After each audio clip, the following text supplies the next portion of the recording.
Number किती? दिशा दुमदुमल्या. दिशा दुमदुमल्या. दिशा दुमदुमल्या. कोण बघा दिशा दुमदुमल्या कुठं?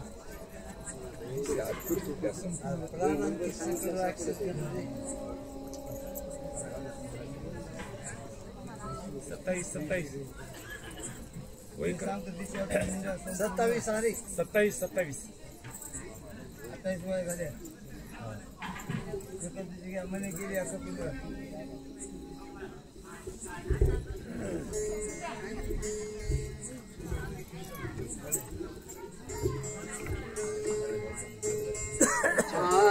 पुंडलिकावर हरी विठ्ठल श्री ज्ञानदेव तुकाराम पंढरीनाथ भगवान की जय। राजा रामचंद्र भगवान की जय। हनुमान महाराज की जय।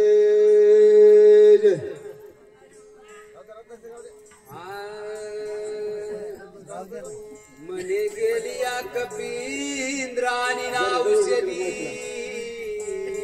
समग्र उठविल्या सुमित्र श्री रामचंद्र नाटोपे। ओम नमो अध्याय वेद प्रतिपाद्याय जय जय स्वस्वविद्याय आत्मरूपा देवा तुझ गणेशू सकळार्थमती प्रकाश म्हणे निवृत्तीदास अवधारी जोजी।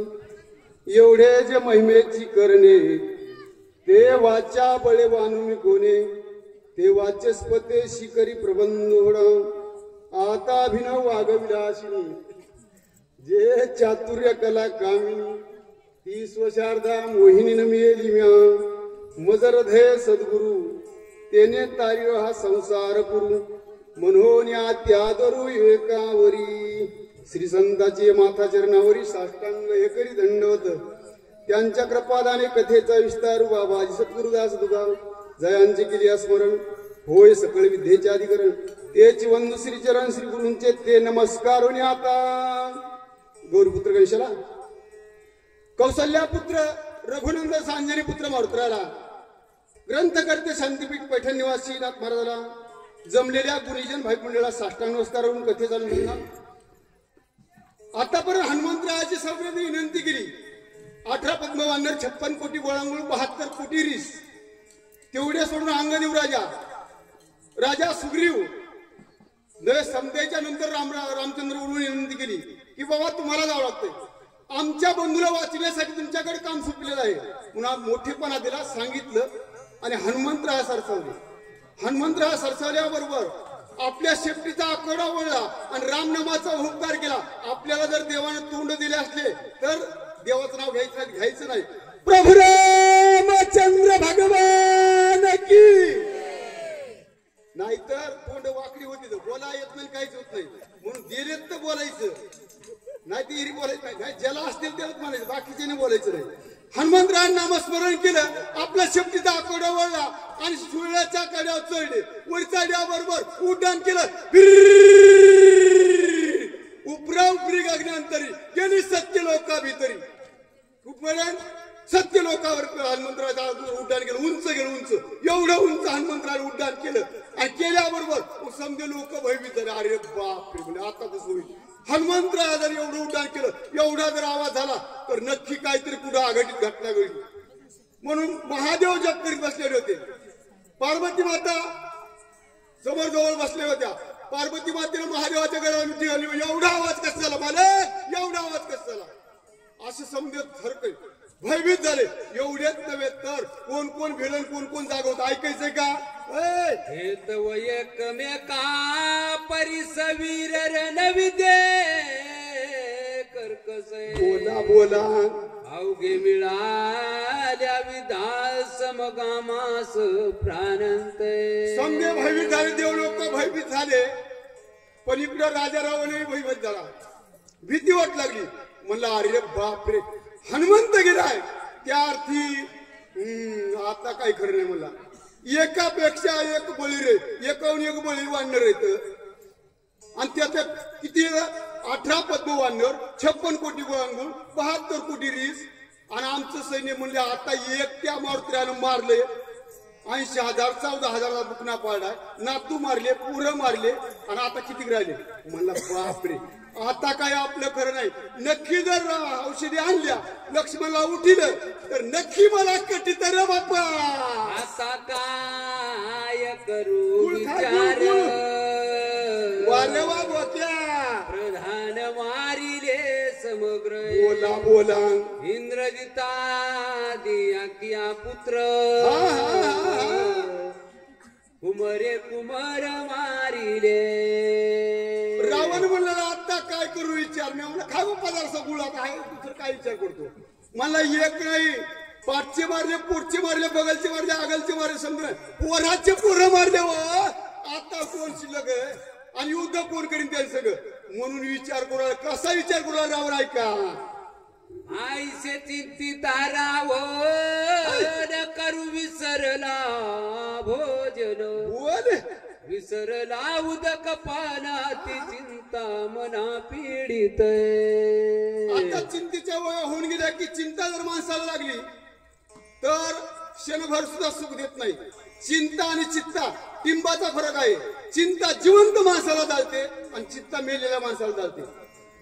म्हणून समजे समग्र मारले तर आता काय विचार करावा म्हणून विचार करू लागला. पण एवढ्यामध्ये काय झालं ऐका. रावण विचार करू लागला. काय विचार करू लागला की आता निद्रानला गेसे जैसी करितायसे उठ बैसी. बोला बोला. तव देखिले काळ नेमिसी चरणासी लागला. रावण सिंहासना बसला. त्याला चिंता लागली. अहो बसू वाटना. अहो पाणी पिऊ वाटना. पाणी नाही, जेवण नाही, काय नाही. नुसती उठबस करायला. उठबस इकडं जाय तिकडं जाय, इकडं जाय तिकडं जाय. यार धरा मारू लागला. काय करावं काय करावं काय करावं. एवढ्यामध्ये त्याच्या दारामध्ये पाहुणा आला. पाहुणा आल्या आपल्याकडे काय असतं नाही. पाय झालं पाणी द्यायचं, आदर सत्कार, या बसा रामराम बसा. कुठून आले कसं काय आले काय केलं काय रावण ऐकायचंय. ऐका पुढच्या वेळी. चारी मुखे सरती लाळा हा हा दाढा विकट विक्राळा. बोला बोला. धकधकीत नेत्र गोळा जैसे इंगळ खदिराचे. आलेल्या पाहुण्याचं वर्णन स्वरूप होतं. आलेल्या पाहुण्याचं. आलेला पाहुणा एकदम काळा ठिक्कर. 4 तोंड होते. 4 तोंड. 4 तोंड म्हणजे 8 दाढा. हात नाही मला हिशेब येत नाही म्हणून मला 8. असा पाहुणा घरी आला. डोळे म्हणलं तर लाल बुंद खदिराचे. खदीर अंगार. खदीर आपल्याला माहित नाही काय म्हणजे खैऱ्याचं लाकूड आपण पाहिलंच नाही. खैऱ्याच्या लाकडाचा विस्तू लाल बुंद असतो. तसे डोळे होते. कसे होते ऐका. जिव्हामुखी समसमिता ती दीर्घ चारी हात. वारे वा. केस निळ कठीणात येत उभे दिसत सुळ प्रिय. अंगावर केस पाहिले तर जणू सुळ सुळ एखाद्या तलवारी सारखे असे जिथे वाढले होते. एवढंच नव्हे तर मोठालीची मोठाली लांब झोपी गेलेल्या आगलचे बगलचे असे जर हात केले कवटाला धरले तर समजेच खाऊन टाकील. असा जे आगडबोमची दगडबोम राक्षस. आणि काळनी राजा रावणाच्या दारात आला. आल्याबरोबर पाहिला आणि काय बोलू लागला. हाती तिकड दाना चारी मुख समान पर्वताकारी घाबरायचा काळा शरीर मुखे चारी सम समित. 4 तोंड होते. काळा ठिक्कर होता. एवढा की तवा तरी कमी काळा असेल. एवढा काळा ठिक्कर. 4 दाढा 4 तोंड आणि लळ लळ लळ लळ माझा जीवा करून आल्या. कोणला खाऊन कोणला नाही अशा समसमीत भूक लागलेला माणूस नाही काही वाढ बाबा काही वाढ तसं तिथे बघू लागलं काय खाऊ काय खाऊ काय सियासती तैसे हात पाय दिसती वारे वा हिंगुळवाणी शरीराकृती देखता भीती यम काळ यम आणि काळ भेट होता काळ उजू कोणाला भेलेलं नाही आणि यमाच्या तडातून कोणी सुटलं नाही यम मारहाण करतो पण काळ घेऊन जातो माणसाला पण काळालाही भेव वाटत होतं आणि यमालाही भेव वाटत होतं म्हणून त्याचं नाव ठेवलं काळनिमी असा काळनिमी राक्षस पुढे आला आणि आल्याबरोबर रावणानं पाहिला आता या बसा काही पाहुणचार हाती भयानक शरीर त्या प्रथिदस्य शिर वारवा वादावनी सत्वर पर्वतेंद्र ठाकव तांब्या भरून पाणी दिलं रावणानं अजिबात नाही नाही खरंच आहे श्रीमंताच्या घरी गरीबानं कधी जायचं नाही ते काम आदर सत्कार तर करणार नाही पण काम सांगितल्याशिवाय राहणार नाही बरं झालं आला पतीची थपी इकडे तिकडे लावायची होती म्हणजे त्यासाठी आलो मी तुझी घरची भाकर खाऊन हा असे माणसं म्हणून श्रीमंताच्या माणसात श्रीमंताकडे गरीबानं कधी जायचं नाही आपला मान राहत नसतो तिथं मग जायचं असेल तर आपल्या तोला मोलाच्या गरीबाकडे जावं मान सन्मान वाढत असतो तसं माणसं काळनिमी राजा रावणाच्या घरी आल्यावर आता हे 14 चौकड्याचा ऐश्वर्याचा राजा उठ नाही बस नाही तांब्यावर पाणी नाही लगेच काम सांगा सुरुवात काळनिमी जी मालक नाही ना तुमच्याकडे काम आहे काय काम आहे सांगू का वनादी सकळ समुद्र पुष्यदीप समुद्र बोला बोला लंगवनी अक्षीर सागर पर्वतेंद्र ठाकावा तू 4 समुद्र उल्लंघन करून जायचंय कुशदीपाच्या ठिकाणी जायचंय आणि तिथं जिथे पर्वत व्हायचे म्हणून सर्व माहिती राजाराव सांगू लागला जायचं जाण्याची कामाची सांगू लागला उठ बसायची नाही चहा प्यायची नाही अजिबात नाही काम सांगू लागला कुठे जायचंय तुझं न भोवे गे गमन वारे वा म्हणून आलो तुझ शरण तेथे गेला कपिनंदन वारे वा त्यासी विघ्न करावे नाथ महाराज थोडी मार्मिकता सांगतो मला हनुमंतरायाचा मनाचा वेग होता वाऱ्यासारखा वेग हनुमंताचा पण याचा नभो वेग होता तुझा आहे नभो गमन रावण म्हणला म्हणून तुझा आलो मी शरण म्हणजे काळनिमी अगोदर हनुमंतरायाचा गेला कसा त्याविषयी थोडी माहिती हनुमंतराया मनाचा वेग होता पण काळनिमीला आकाशात नभो गमन होतं आणि काळ त्याचं नाव होतं काळ कुठं सांगायचं कोण्या जागेवर म्हणून सांगायचं इथं काळ नाही म्हणून सांगायचं काळ कुठे म्हणून सांगायचं याप्त आहे तसं आभाळही याप्त आहे म्हणून हनुमंतरायाच्या अगोदर काळनिमी गेलता आणि त्या काळनिमीला म्हणून विनंती करू रावण काळनिमी तुला नभोगमन आहे म्हणून तुझ्याकडे विनंती आहे बाबा एरवी केली नसती तिथं हनुमंतराय गेला त्यासाठी काय करायचं काळनिमी ऐक विनंती हा हा हा मना भेदली शक्ती वारे वा बोक्या उदय येता गबस्ती हा हा सौमित्र निश्चिती मरे रे काळनिमी तुझ्याकडे एक विनंती बाबा माझी अरे मी आता साहस करून शेवटची ब्रह्मशक्ती माझ्या सासऱ्याने दान दिलेली होती लग्नात ती मी आधी ते साहस करून मारलं त्या लक्ष्मणाला आणि ते विसरणे पडला पण त्याला वाचण्यासाठी हनुमंतरानं प्रतिज्ञा केली आत्ताची जाऊन सत्वर आणि औषध सांभार औषध जाऊन आणतो म्हणला रामापुढे प्रतिज्ञा केली त्यानं म्हणून ते औषधी आणील आणि लक्ष्मणाला उठील मग मला त्यासाठी काय करायचं ऐक बाबा लागी वायुनंदन करून या सगळं गमन आधी औषधी आणून सोय लक्ष्मण उठविल त्यासाठी लक्ष्मणाला उठण्यासाठी हनुमंतराया हाडाचं कार्य करील रात्रीला दिवस करील लागतं पाणी करील आणि दिव्य औषध घेऊन येईल म्हणून त्यासाठी तुझ्याकडे एकच विनंती आहे गबस्ती आणून आदिवासी समजती वाचवानी चिती प्रतिज्ञा मारुती करून गेला मारुतीनं प्रतिज्ञा केलेली आहे आणि ती प्रतिज्ञा भक्ताची देव खोटी होत येत नाही म्हणून नामा म्हणे केशवराजान केला नियम चालावी माझा प्रतिज्ञा केली नाही भक्तानं तर देवाला ती पूर्ण करावी लागती हनुमंतराने प्रतिज्ञा केलेली आहे आणि ती देव पूर्ण करीन. त्यासाठी तुझ्याकडे एकच विनंती आहे माझी. औषधी आणो नाताच उठेल लक्ष्मण बोला मग त्याशी झुंजेल कोण राम लक्ष्मण आतुरबळी. राम आणि लक्ष्मण एवढे आतुरबळी येत की त्याने एवढे ते मारलेले बरेचसे पराक्रम मी ऐकले. तर नाही मला माहिती आहे रामाचा पराक्रम. मला जे धनुष्य उचललं नाही ते रामानं दुखंड केले. म्हणजे ताकद आहे का नाही एवढ्या आतुरबळी जिथे आहेत. मग हनुमंतराव जायला औषधी आणील आणि लक्ष्मणाला उठी जाव. बाबा बाबा बाबा बाबा आता हा वायू नंदन हा हा हा गळी काळा ना टोपे दान बोला बालिष्ठ सकळ वानर गण हा हा त्याशी कोण झुंजल. एक तर हनुमंतराया बलशाली आहेत वज्र देत आहेत ना. आता पराक्रम ऐकला बाळपणी गेला होता सुरवेला गेला. एवढी ताकद आमच्या हनुमंतरायाची नाही. केवढे पर्वत 49 योजन हनुमंतराला एकट्याने समुद्र बांधला. किती ताकद असेल एवढी ताकद. आणि ते जर आला तर त्यांच्या संग झुंजायला माझ्याकडे आहेत तरी कोण बापा.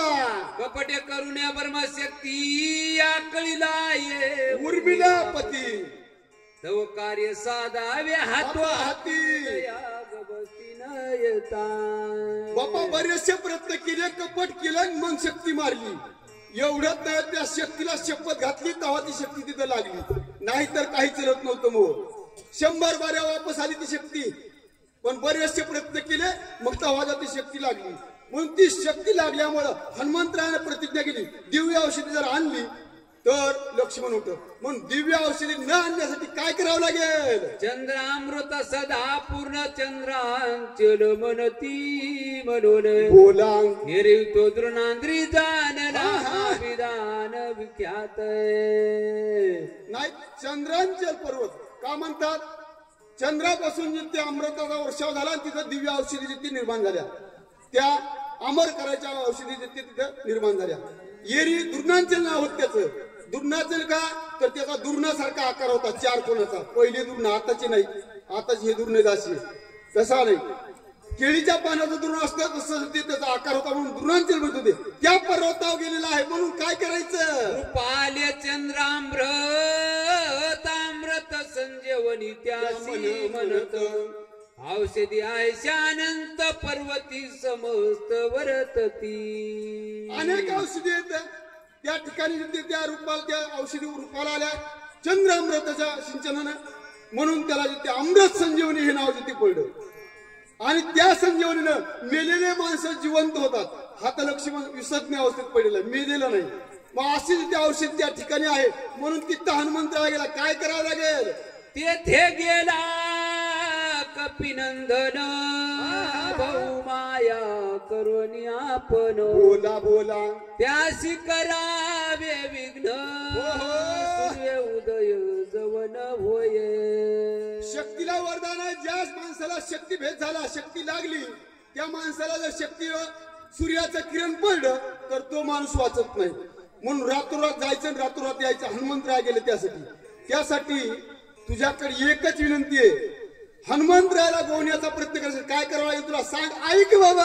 ही मायेचे लक्षण धारी वल्कलांबरण सर्वांगी भस्मोदळन असाधारण ऋषी वेश. त्यासाठी काय करायचं. साधूचा वेश धारण करायचा. आज उमराच्या दोड्याच्या गळ्यात मोठ्याल्या माळा घालायच्या. अंगाला समजा भस्म लावायचं. इकडून पट्टा हातात चट्टा ते वाजवायचा. डोक्याला जटाचा भार असं वल्कलांबर धारण करायचे. मोठा ऋषीचा साधारण भार करायचं. ऋषीच होऊन बसतील. ऋषी व्हायचं नाही. साधारण वेळ धारण करायचा. का म्हणून ऋषी जर झाला तर मारायचा नाही पुन्हा. म्हणून ऋषी व्हायचं नाही. निष्ठा वेश धारण करायचा. कशासाठी. तापस वेश धरून पूर्ण करावा आश्रम निर्माण गोय कपिनंदन माया आपण करावी. माया करायची. आणि मायाच्या प्रसंगामध्ये माणूस फसल्या जातं. म्हणून माया हे जे मायादार जिथे कोणाही तुटत नाही त्यासाठी माया निवृत्ती करायची. तिथे आश्रम निर्माण करायचा. फळं मुळं जळ जिथे तर निर्माण करायचे. आणि आल्याल्या पाहुण्याला आदर सत्कार करायचा. हे काळनिमीला रावण जिथे काम सांगू लागलं.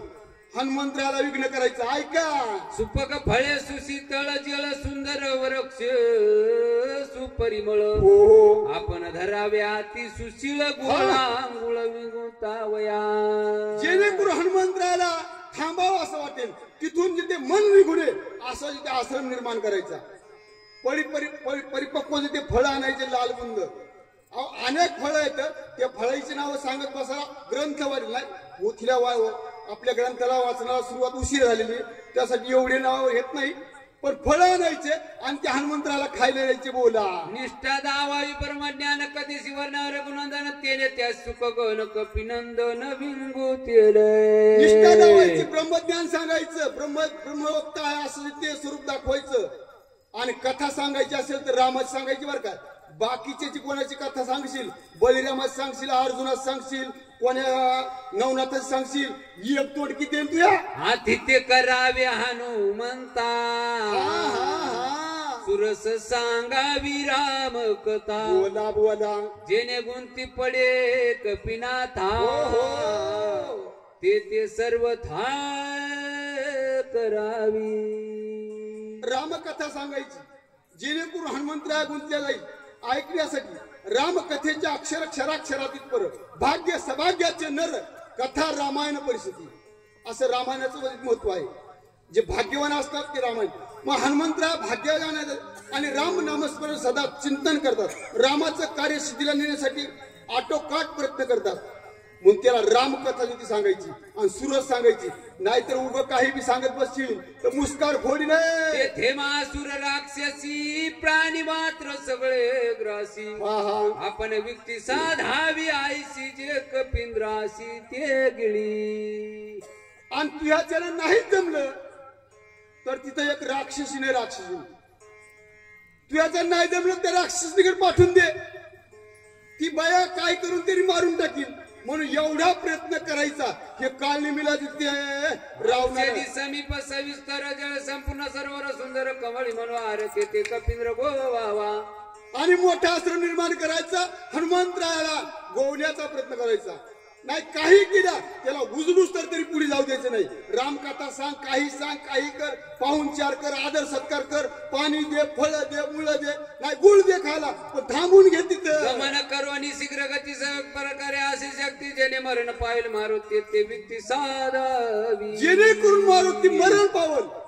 कोणची युक्ती कर, युक्ती परयुक्ती काही कर, किंवा मनाला वाटेल ते कर, पण हनुमंतराया मरण पावला असं युक्ती कर, काही कर तुझ्या मनाला वाटेल ते कर. बापा लवकर, मी तुझं सांगो कपट गती तू केवळ कपट मूर्ती. बोला, तेथे माझी काय व्यक्ती सर्व मारवती मारावा. आता राक्षस म्हणजे कपटीच गो. रावण म्हणला बाबा मी तुला कपट सांगायचं कारणच नाही, कामच नाही का, तर तू पहिलीच कपटाची मूर्ती आहेस, तुला कपट सांगायचं काम नाही. म्हणून तुला ते ज्ञान आहेच अवगत. म्हणून काही युक्ती कर, युक्ती परयुक्ती कर, पण हनुमंतराला तिथं थांबून घे. बोला, मरण पावले हनुमंत समुद्र मरेल त्वरित मरण पावले रघुनाथ दोघा मृत्यू त्याचे. जर तिकडं हनुमंत मेला तर इकडं लक्ष्मण मरण. लक्ष्मण मेला तर राम वाचणार नाही. राम मेल्यावर काय होईल ऐकायचंय का. मरण पावल्या रघुनंदन कैसी वाचल विभीषण सुग्रीव सांडिल प्राण दक्षिण लागता. रामचंद्र जर मरण पावले तर विभीषण म्हणजे मोहा पाठीराखा, माझा सखा जिथे असणारा, मला जे पाठीराखण करणारा, मला रावणाच्या तडाखीतून सोडणारा, माझा जिथे काय वारी मिळाला तर मीच कशाला जिवंत राहू. विभीषणही आपला प्राण सोडील. बोला, नळनील जांबुवंत उत्पत्ती मरातील समस्त एवढा साधेल कार्यार्थ हनुमंत मारिला. नळनील जांबवंत एवढे मरतील. एकटा जर हनुमंतराला मारलं तर एवढे मारणार. त्यासाठी काही कर बाबा, पण हनुमंतराला मारण्याचा प्रयत्न कर. मनोनी धरिले ध्वनी चर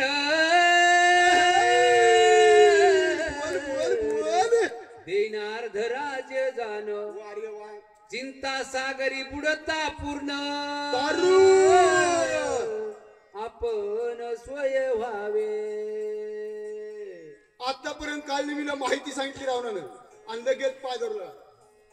वखत आगा बाकात गधे बोलना हा एवढ्या तिथे बिकट प्रसंग आला 14 चौकड्याचा ऐश्वर्यात राजा रावणाला पण ते एका 4 तोंडाच्या रावणात राक्षस पाय पडला मला काही कर बाबा पाया पडतो तुया पण हनुमंताला मार काही कर पाया पडतो पाया पडून मग अगलानी भाकी बाहुता पडे चरणावरी मागुता मज होतसे प्राणांचा अवस्था जीविदाता तू होई बापा जर माझा प्राण संरक्षण करायचा असला तर जीवदाता तू होय बापा आता मला इथून सोडणार कोण नाहीये म्हणून पुन्हा पुन्हा पाया पडला पुन्हा लोटांगून आला लोळण करू लागला बापा तुझ्या पाया पडतो ऐसे ऐकदा दी उतरताच कल राक्षस हृदय कोचला दुर्धर कपट प्रकार भला नो हे आता या कपट प्रकार विचार सांगितला मारण्याचा कालने मी एक नाही दोन नाही गोष्ट बोलला नाही अजूनही घरी पाहून आलेला एकही बोलला नाही आणि रावणाने विचार सांगितला आता कपट कर म्हणल्याबरोबर सांगितल्याबरोबर ऐका विचार काय येत तुझं शंका कुशंका नाही मनाचे विचार मन चिंती ते वैर चिंती ते मनाचे विचार करू लागला मनात विचार ऐका काय मी काय विचार करू लागला कपट करिता हिरण्य कसूपू खंड विखंड केली वपू बोला तेथे आमुचा कोण प्रतापू रूपू जिंकावया काल मी विचार करू लागला मला बापरे हिरण्य कशी पुन्हा कपट केलं स्वतःच्या पोरासंग प्रल्हादासंग बरेचसे मारण्याचा प्रयत्न केले तुम्ही भागवतामध्ये ऐकले असतील कथा किती प्रयत्न केले एवढे प्रयत्न केले पण तेवढ्या आरती सारून भगवंत त्याचं सहाय्य झाला आणि त्याचं पोट विदारण केलं एवढं कपट केल्यामुळे झालं तर मोह कसं होईल कपट सहा दिले अमरेंद्र भगी व्यापिले शरीरे कपट सहा दिले चंद्रे क्षयरोग थोर व्यापिला एवढ्याच नव्हे तर इंद्राने कपट केलं चंद्राने कपट केलं इंद्रा पडले भग चंद्र ह्याला काळा नारायण चुकला चाळा कशामुळे कपटामुळे एवढ्या एवढीची अशी दशा झाली तर मोह कसं होईल खाऊन जेवून घर गेले आईसे मांडिले सहस्रार्जुने बोला सांडोनी हस्तपाद छेदले शेकी प्राणे निमाला एवढंच नव्हे तर सहस्र नावाचा अर्जुन राजा होते महेशमती नगरीचा राजा माहूर गडावाल्याबरोबर रेणुके मातेनं पाहिलं आपल्या माहेरचा राजा आहे महेशमतीचा आणि बाहेर आपल्या माहेरचं जर कुत्रं आलं तर आपुलकीचं असतं लय म्हणून ते राजा आला आपल्या माहेरचा म्हणून त्याला काहीतरी जेवण खाऊन करावं पाणी प्यावं म्हणून तिने विनंती केली मालकाकडे मालक नाही आमच्या माहेरचं राजा आहे हो त्याला थोडं पाणी प्यायला अगं राजा आहे तो आपल्या भिकाऱ्याकडे काय आहे नाही मला वाटतं आणावत काही पण पाणी पिऊन आणावत नाही बायको बाल हट्ट स्त्री हट्ट म्हणून आता असे हट्ट पुरवावं लागतात राज हट्ट हे पुरवावं लागतात म्हणून बायकोचा हट्ट हे पुरवावा म्हणून जे जमद अग्नीनं म्हणजे काय हरकत नाही तुझ्या मान्य आण बापा बोलून आणल्याबरोबर काय केलं त्यानं सहस्र नावाच्या अर्जुनाने त्यासाठी स्वर्गाहून राजती आणली कामधेनू पंचपाकोळ्यात स्वयंपाक निर्माण केला जेऊ खाऊ घातले तृप्त झाले शिष्यानं बघितलं राजाने विचारलं शिष्याला अरे माय धुपण नाही निघाला चूल नाही पेटली स्वयंपाक नाही केला कुठून आला रे स्वयंपाक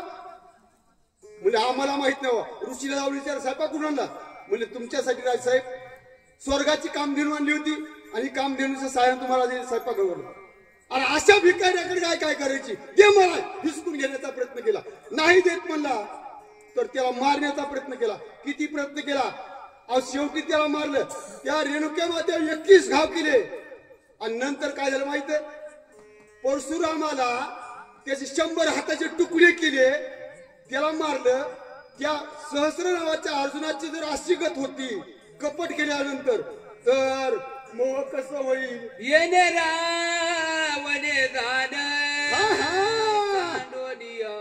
राजचिन बोला भीक मागव गेला आपण पुराण देई माते जाऊ द्या पुराणातल्या कथा पुराणातल्या कथा पुराणात पण आत्ताचा अनुभव आली अंगात ती ह्या जगात येत असे तुकाराम महाराज म्हणणं पण काल नेहमी म्हणला बाप्पा मह्यात एकची गोष्ट आहे हे रावण हे मला सांगायला ते रावण त्या रावणाने काय केलं? 14 चौकड्याचं ऐश्वर राज्य होतं. 7 शुद्ध कांचनाची घरी होते. इट्या आणि तांब्याची निवडणूक होती. तुकाराम महाराजांनी केली. 7 शुद्ध सोन्याचे घर होते. आपल्या हातात एक बोटात अंगठी नाही तरी बोट पुढी पुढी करते. केवढा असं तो राजा. त्या राजानं सीता चोरीसाठी काय व्हावं लागलं? सीता चोरीसाठी 14 चौकड्याचे राज्य लक्षण तिने गेलेला क्षण भिकारी झाला रावण. सीता हरण करू म्हणता. सीतेला निष्ठा विचार केला तर एवढा ऐश्वर्य असताना काय होणार त्याला? भिकारी भिकारी. मग कोणाचं काही चोरायचं असेल तर बघा काय गावलं आपल्याला ना. आपला आपण विचार केला. रावणाला जर भिकारी व्हावं लागलं तर मोह कसं होईल? म्हणे जियसी भोगू पाहे तियसी कपटे मिळविले धुळीसी सपुत्र सेनेसी मारविले. एवढंच नाही तर माता म्हणे जी अशी भोगू पाहे तीशी. तिला भोगण्याची इच्छा प्रदान केली. मनात प्रगट केल्याबरोबर पोरं मारले, प्रधान मारले, आगलचे मारले, बगलचे मारले, सोयरे मारले, धारले मारले. एवढे जर मारले कशासाठी? निष्ठा अभिलाष केला. बोला इतराची गती कैसी कपट नाडील देवासी सरतो सांडून मानसी सोय भिकेसी लागला. आतापर्यंत देवाच्या कथा सांगितल्या नाही, विचार केला नाही, काढले मी. आतापर्यंत राक्षसाच्या केल्या, मानवायच्या केल्या, दानवायच्या केल्या. पण आता अखलकोटी ब्रह्मांड नाही. कर्तुम अकर्तुम अन्यथा कर्तुम त्याची शक्ती आहे. वृक्षाची आपण हरे ज्याची शक्ती. आणि कोण बोलवित हरविन बैसवी बोलवी एक नारायण तयाचे भजन चुकू नको असा भगवंत. पण तो त्याने जिथे छळण केलं कोणा संग? बळी संग. बळी संग छळण केलं. बटुवेस धारण केला. काय केलं ते ऐकायचं का? आपण होवनिया रंक बळीसी मागू लागला भिक. बोला तेने द्वारपाळ केला दिक पुराणे असंख्य बोलती. ना आता समजा जगाचा मालक चालक आहे तो परमात्मा.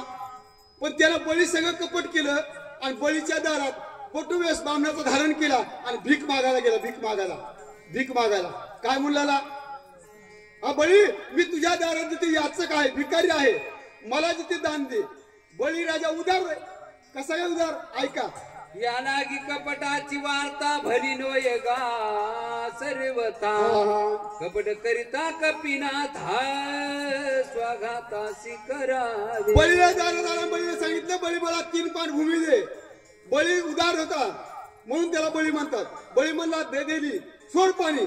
पाणी सोडायचा प्रयत्न केला पण बळीचा गुरु शुक्र त्याला जिथे आड आला म्हणून फोडीला डोळा आणि बळीने शुक्र केला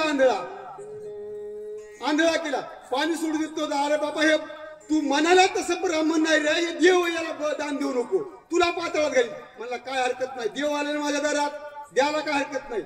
पाणी ग्रहण सोडल्याबरोबर देव मला 3 पाऊल भूमी. लहान मुलाला लेकरू बळीला वाटलं किती मागाल? 2-3 पाऊल मागायला. एका पावलात ब्रह्मांड आहे आपलं, दुसऱ्या पावलात स्वर्ग आहे आपलं, तिसऱ्या पाऊल बळी कुठे ठेवू? ठोल्या पायात. मला माझं डोकं शिलेलं पाताळात नेऊन घातला. पाताळात नेऊन घातल्याबरोबर आता अद्यापर्यंत बळीच्या द्वारात वामन भगवान खुळकुळ्याची काठी घेऊन जिथे उभा आहे असे पुराण सांगतात. कपट केले आहो तर आता मला हे कपट करायचं सांगते. बोला श्रीरामाचे निज भक्ता कपट करीत. बोला ते स्वयची मरण पावत नरक भोगित आणि वार. नाही आतापर्यंत एवढे मेले कपटानं. आता राम भक्तासंग जर कोणी कपट केलं तर ती वाचल का? नाही वाचणार नाही. मेल्याशिवाय राहणार नाही. नाही रव नरकाच भोगावं लागेल. नरक स्वर्गाची प्राप्ती नाही. ज्ञानश्री मध्ये काय जोडी गेली याची हे पधड नाही तर परतंत्र रिसर्च काही नाही. माणसाचं ह्याच इथंच आपलं धड काही नाही तर स्वर्गाची काय अर्चना करायची? स्वर्गाची काय पाहायचं? इथंच बघा ना काय स्वर्ग नव्हतं. म्हणून जर इथे जर आपलं धड नाही तर पुढे काय होणार? तसं काय मी विचार करू आलं. जर राम भक्तासंग कपट केलं तर त्याचं शरीर वाचणार नाही. नाही जिवंत राहणार नाही. बोला हनुमान श्रीरामाचा किंकर श्रीराम भजनी अति तत्पर. त्यासी कपट करी जो नर त्याचे त्याचे शरीर वाचे ना नाही. हनुमंतराय कसे आहेत? रामाचे किंकर नाही शिंक दांभारी एवढा वेळ वाया जातो, फक्त शिंक दांभारी एवढा, बाकीचा वेळ रामचिंतनावर. श्रीराम राम जय जय राम, श्रीराम जय राम जय जय राम, असं तिथे हनुमंतराज सारखं नामस्मरण. आणि त्या राम भक्ताचं जर कपट करायचं म्हणलं तर त्या माणसाचं ते शरीर वाचत नाही रे. ऐसे जाण तुम्ही आपण स्वय सांगत रावण कपी जो विघ्न करून त्याची मरण ओढवले. नाही आता रावण मला कपट करे सांगतोय, नाही आता ह्या एवढ्या लोकांची यादी पाहिली मी आतापासून तर यायचं असं झालंय, तर मोह कसं होईल कपट केल्या. नाही ना आपलं काही खरं होणार नाही. म्हणून काल मी विचार केला, आतापर्यंत बोलला नाही त्याला काही केलं नाही, विचार करू आला फक्त मनातली मनात. म्हणून झालेली सेवा रामरायाच्या तुमच्या संत महाराजांनी अर्पण करून सेवेला ह्या ठिकाणी पूर्ण राम. पुढची जोडी येते बालू महाराज मोरे वाचक म्हणून राहतील आणि मुंजा महाराज सुरवसे सूचक म्हणून राहतील. झालेल्या सेवेला ह्या ठिकाणी पूर्ण राम. प्रभू रामचंद्र भगवान की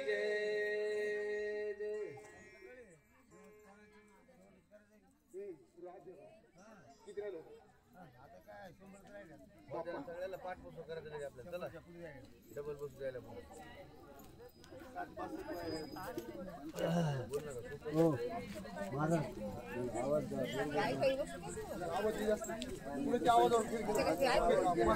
आवाज